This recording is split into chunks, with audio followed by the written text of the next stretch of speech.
way too many TV commercials. I feel bad for the state of Ohio. You've now heard Governor Romney's sales pitch.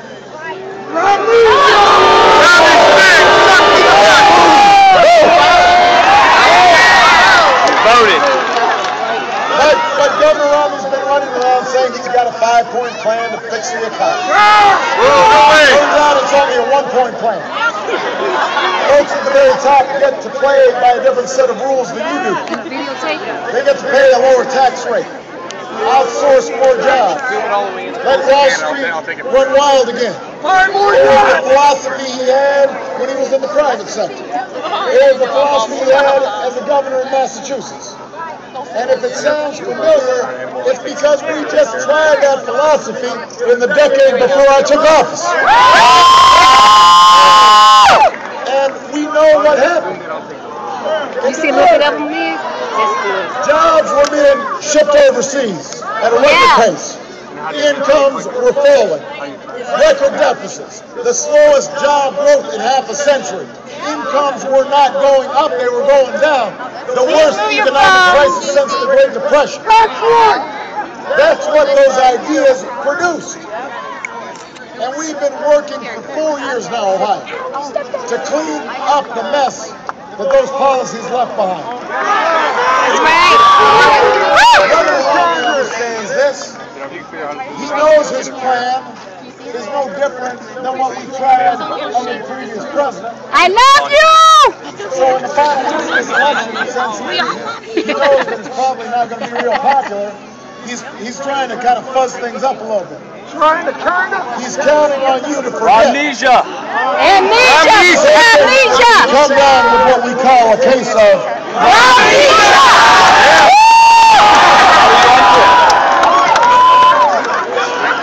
He's hoping you all remember that his economic plan is more likely to create jobs in China than here in Ohio because it rewards companies that ship jobs overseas instead of companies that create jobs right here in Ohio, right here in the United States of America. That's right. That's right, Black.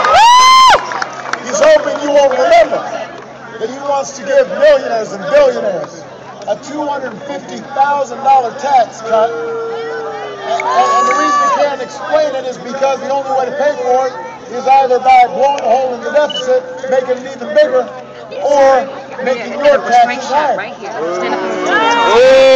Don't move over. See ya. He's hoping Jump that up a little if he bit just for me. keeps on saying how much he loves cars over and over again, that you won't remember he wrote an article titled that was titled "Let Detroit Go Bankrupt." I mean, I don't know how a guy sits on a stage talking to tens of millions of fellow Americans, and you are saying somehow that you were all for the auto industry when everybody remembers you weren't. That's right! The people of Detroit remember. The people of Ohio remember. That's right! If Mitt Romney had been president when the auto industry was on the verge of collapse, we might not have an American auto industry today. We'd be buying cars from China instead of selling cars to China. The auto industry supports 1 in 8 Ohio jobs.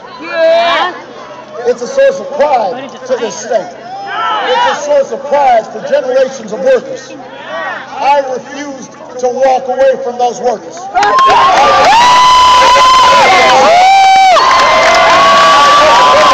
Detroit will bankrupt. Toledo will bankrupt. Orangestown will bankrupt. Un-American workers. Un-American manufacturing. And I do it again because that debt always pays off.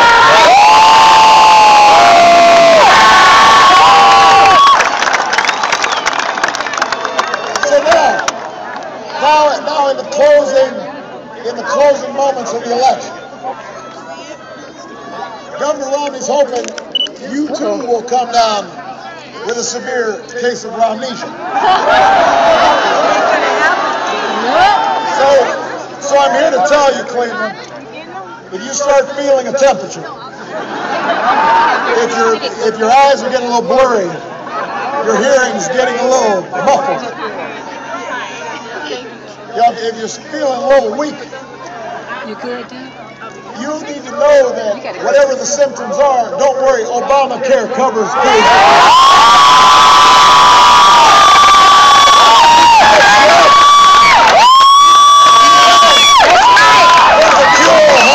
You just have to make sure to vote.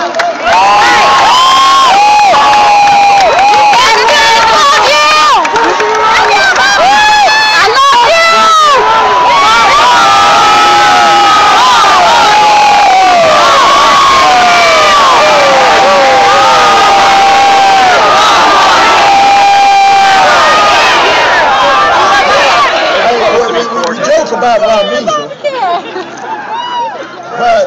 but it's not funny. Because it speaks to something serious. It has to do with trust. There's no more serious issue in a presidential campaign than trust. Trust matters. You know what, Ohio? After all these years, you now know me. I mean what I say.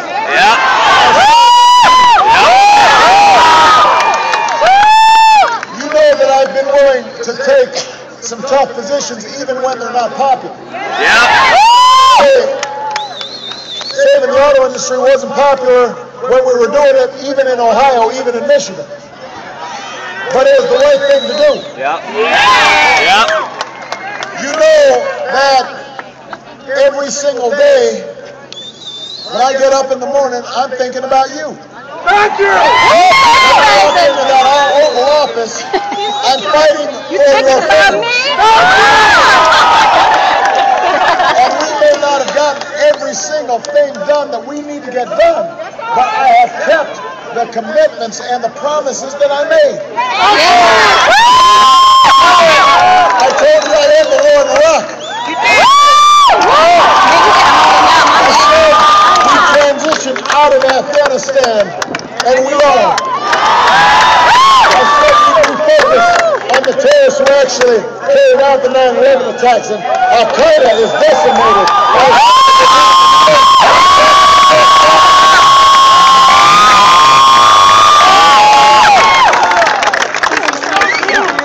Thank you! Towers rising above the New York skyline. Our heroes are starting to come home.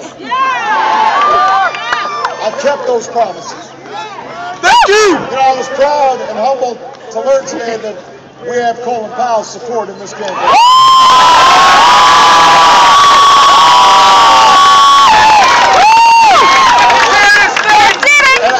And I'm grateful to him because of his lifetime of service for his country.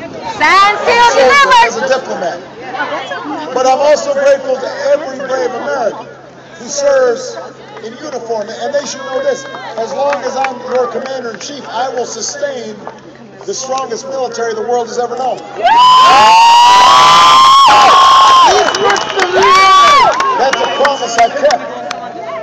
4 years ago, I promised to cut taxes for families like yours, for middle-class families. We kept that promise.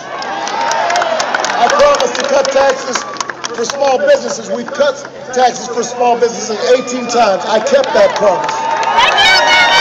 I promised to end taxpayer-funded bailouts for Wall Street. I've kept that promise, and we got every dime back that we used.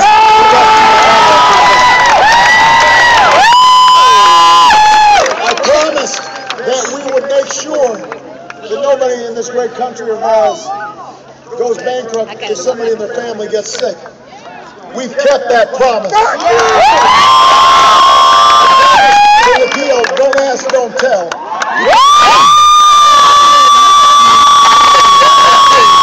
With honor and dignity. Promise.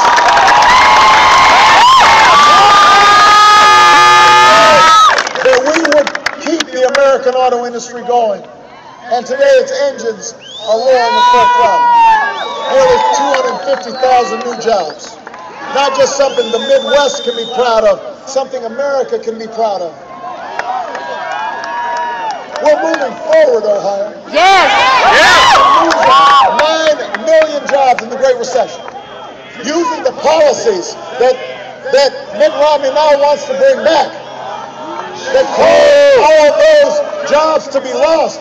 We've now added, using my policies, more than 5 million new jobs in the past 2.5 years.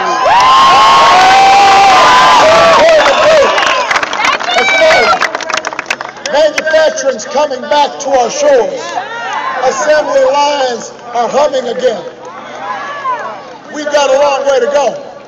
But Ohio, we've come too far to turn back now.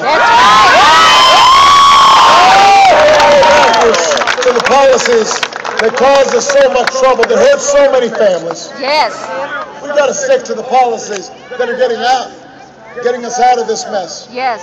I need you, Ohio. You got me! You got me! Take me!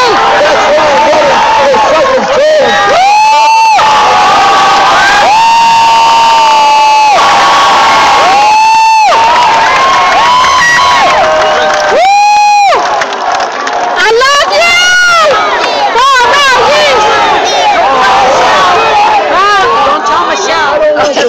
Just because of what I have done, not because of what I'm going to do. I got a plan that will actually create jobs. A plan that will actually create middle-class security. And unlike Mr. Romney, I'm proud to talk about what is actually in my plan. Hello. Because my plan adds up. The math works. If you want to take a look, go to BarackObama.com/plans. I want you to share it with your neighbors, share it with your friends, share it with your coworkers. There's still people out there who are trying to make up their minds. Wow. Some of you may be still trying to make up your mind.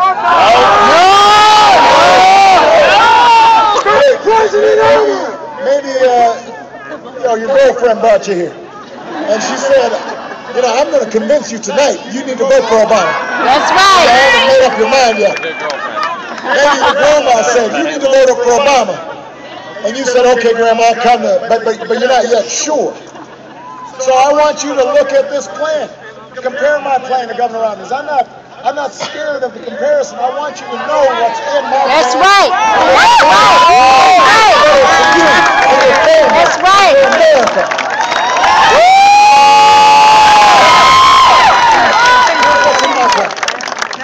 I want to end tax breaks for companies that ship jobs overseas. Small businesses and manufacturers who create jobs right here in Ohio, right here in the United States of America. Yeah. Number 2, I want to cut our oil imports in half by 2020 so we control more of our own energy. We're less dependent on foreign oil than any time in the last 2 decades, and we're producing jobs doing it. One reason, by the way, is because we increased fuel efficiency standards on cars and trucks made right here in America. The price is falling a gallon of gas.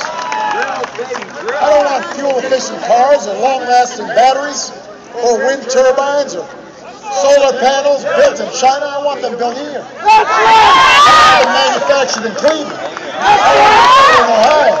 That's I want right. them stamped with Made in America. We can do that. I also want to make sure that our kids and our workers are better trained than everybody else. We've got to make this a national mission. That's right. I want to recruit 100,000 math and science teachers to make sure our kids I want to train 2 million workers in colleges so they have the skills for the jobs that are there right now and the jobs in the future. That's right. I want to work to make sure that colleges and universities keep tuition down so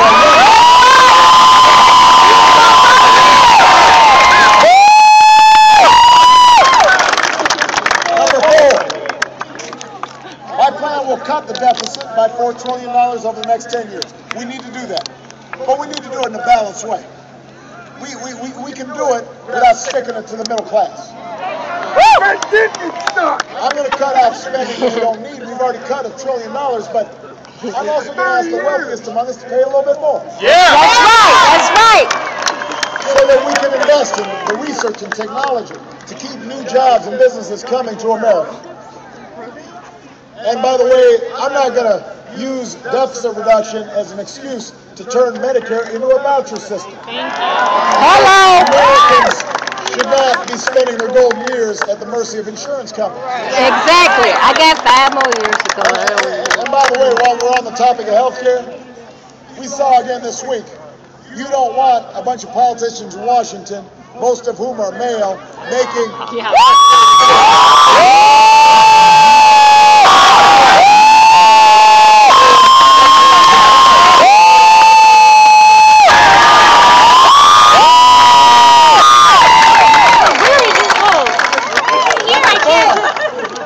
As we are ending the war in Iraq and Afghanistan, I want to take some of the money that we save and put it to work doing some nation-building here.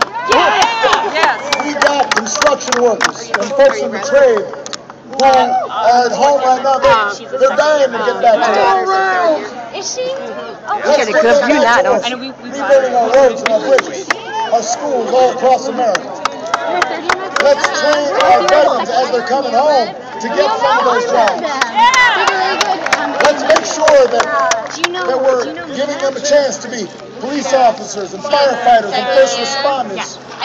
Let's make sure our veterans, when they come home, are being served as well as they've served us, because nobody should have to fight for a job when you fought for your country.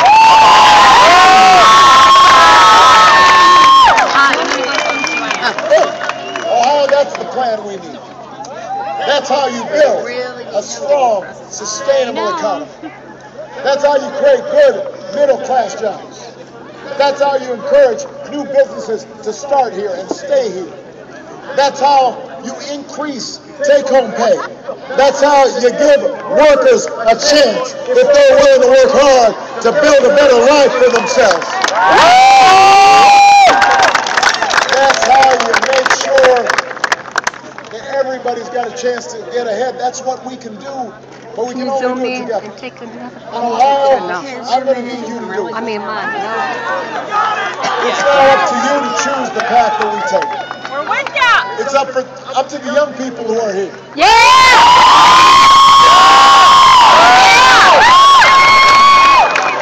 It's up to the not so young people like me. And you know who you are. To choose the future you want for the next generation.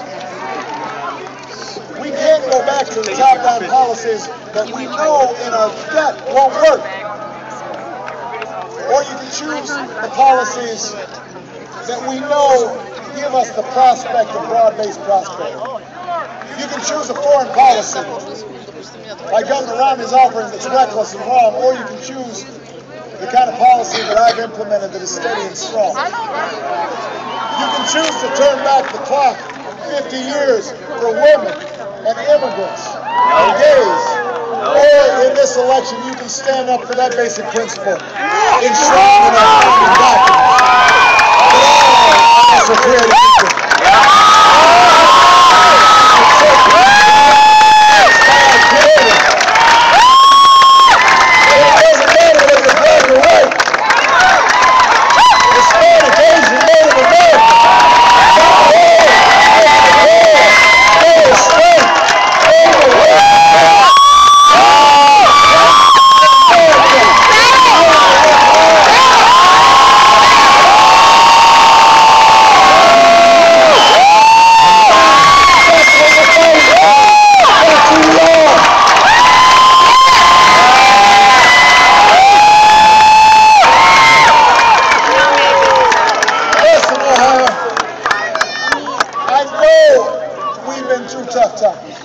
Yes. And you didn't get any help from every day. I think about everybody out there, all across the country, who wants to work and is still looking for a job.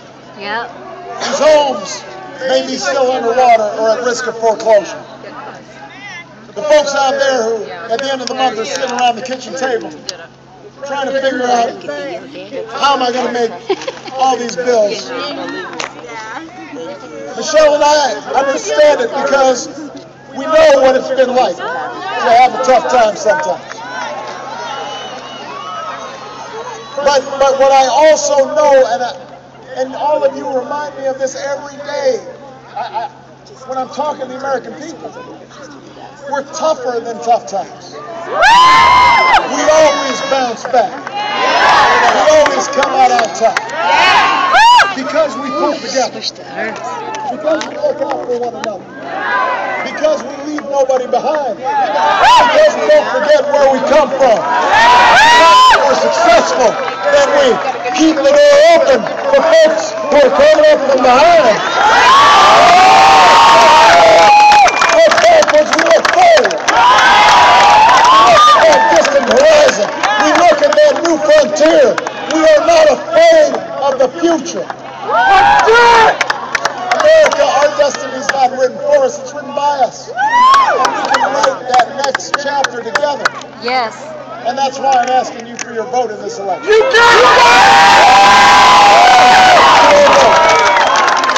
I promise you, you will continue to have a president who hears your voice. A president who fights for your families. A president who spends every waking hour trying to figure out how I can make sure that your lives are a little bit better. Yes. And more importantly, that all of our children's lives are a whole lot brighter. Yes. Ohio, I believe in you. I need you to keep